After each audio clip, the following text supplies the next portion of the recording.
Good morning everyone, I'm Christine Marbella, and today I will be reporting about water pollutant under source. What is water pollutant under source? Water pollutant ay mga substance o mga bagay na nakakasama sa pagpaparumi ng tubig, katulad na ng ilog, lawa o dagat, kahit sa ilalim ng lupa, apektuhan ang kalidad ng tubig at nagiging delikado para sa mga tao, hayop, o sa mga halaman. The source of water pollutants is domestic waste, industrial waste. Rapid industrialization and population growth lead to heavily water pollution, mainly from domestic waste, slaughterhouse industries, and agriculture. Municipal sewage waste, oxygen demanding waste. Kani siya is kanang mga tubig nga gikan sa mga balay. Labi nang yun ang ginagamit sa CR, kanang ginagamit nila pang hugas plato. Unang municipal sewage yung mga hugaw nga tubig nga gikan sa mga balay. Especially na sa kuan, Metro Manila kay kuan. 70 to 80% ang mga kanang mga pollution na ginagamit sa mga tao. Ang infection agent is kanang nakahawang mikrobyo nga gikan sa hugaw nga tubig. Pagka ng hugaw nga tubig na pundo, pwede din siya puyan og kanang mga bakterya, protozoa, fungi o virus. Mga sakit nga pwede nato makuha pag atong nagamit nga tubig kay naay bakterya. Gastrointestinal infection, typhoid fever, cholera. Muna siya nga mga sakit nga pwede nato makuha.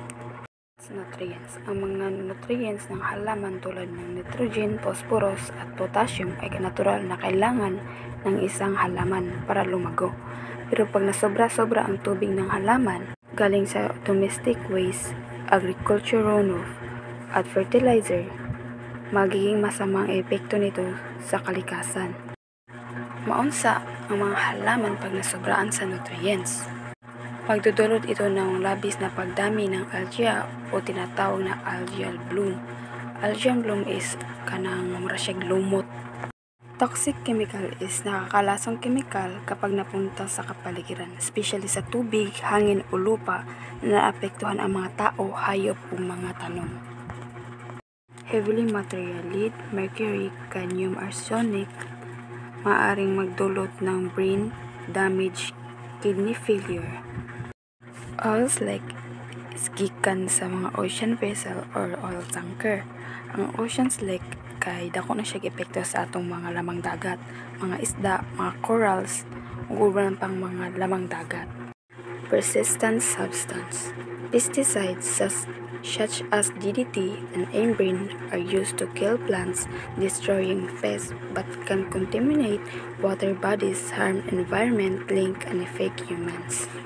Persistent substance gaya ng mga pesticide, for example DDT, Ambrin, ay mga kemikal na ginagamit upang puksain ang mga peste sa ating mga halaman.